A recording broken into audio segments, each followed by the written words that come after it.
Hi, it's Jon Mitchell, Mayor of New Bedford, and this is another installment of the Mayor's Weekly Update. So I want to touch on three things this week that have been in the news that people have been talking about and may require a little bit of explaining and elaboration. So the first has to do with the ARPA funds, right? The American Rescue Plan Act funds. There have been a number of folks who have been applying for funding across the city for different reasons. I can tell you that, as you know, you may have read in the paper, money's going out the door for things like park improvements, for housing, and for storefronts right now. And that's that last program in particular has seen a number of recipients. We had over 90 applicants, and just the lion's share of them will get funding, and they're hearing about that now. So it's a really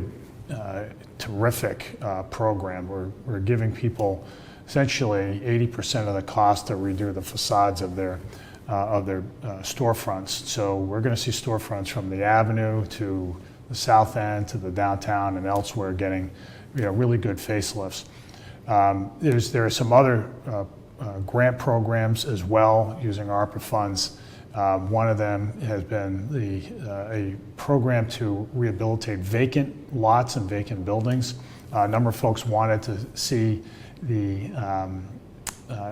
deadline for that extended, and that's something that we're doing. We're extending the deadline for that program.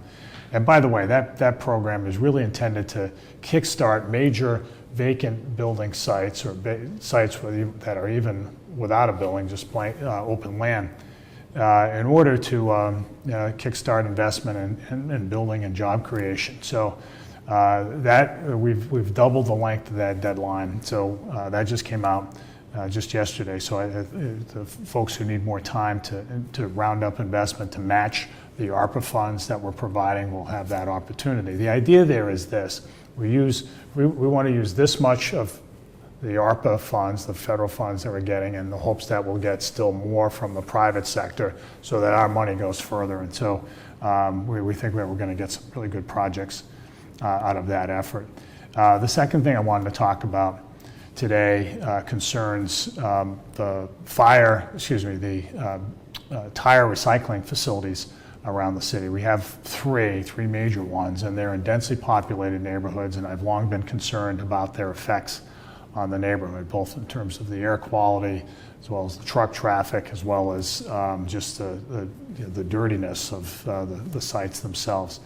And we've had fires at some of these sites, most recently at Bob's Tire on Dean Street, and I've been concerned about this. So we have undertaken with the fire department, with the building department, and with the Mass Department of Environmental Protection, an enforcement effort to ensure that they are all complying with the law. And so we've seen this week the announcement of an order from the state to Bob's Tires, which Bob's Tires was fined for that fire and was forced to take a whole set of measures to contain the shredded tire operation, tire shredding operation that they've had in place there for a few years now. The other tire companies, F&B Rubber and New Bedford Tire, have also been subject to enforcement actions as well.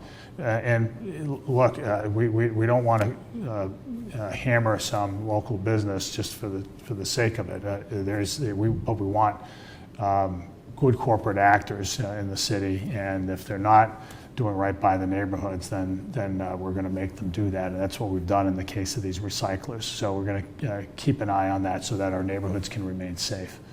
The last thing I want to tell you is talk to you about is something we've touched on before, but it's come to a resolution point, and that is the matter concerning scallop permit leasing. Right, this is a regulatory matter having to do with the fishing industry, but it's a big deal here. I think most people know that the scallop industry is the premier fishing industry in New Bedford by far. About over 80% of the landings in the Port of New Bedford are scallops, and the scallop catch maintains a great number of well-paying jobs in the city, both on the water as well as on shore. There was a move afoot to to change rules concerning who gets permits and, for scalloping and whether they can be combined on the same boat. And my fear was that even as simple as it sounds, it might lead to consolidation in the industry, fewer job opportunities for fishermen, less demand for shoreside services, ice, fuel, net mending, etc. And in the end, just a contraction of our waterfront economy. Nobody wants to see that. And so I've been fighting for the last several months to ensure that that doesn't happen. The good news is I went up to Gloucester, Massachusetts earlier this week to testify in favor or against the proposal, and there were a number of fishermen who came up and some other elected officials as well. And at the end of the day, the New England Fisheries Management Council, which is responsible for these rules, voted 15-1 against the change, which was a huge victory for the Port of New Bedford, for fishermen, for our economy generally. And so I want to thank everybody who drove up to Gloucester to make their voices heard. It was a long drive to get up there, but it was well worth it. And this just is an example of our willingness to go to bat for the fishing industry. The fishing industry counts for so much in our economy, but it's also a big part of who we are as a city and as a region. And so a big win this week. We're very pleased with it, and we look forward to the continued success of the scallop industry here in the Port of New Bedford. With all that, this has been the Mayor's Weekly Update. We'll see you next week.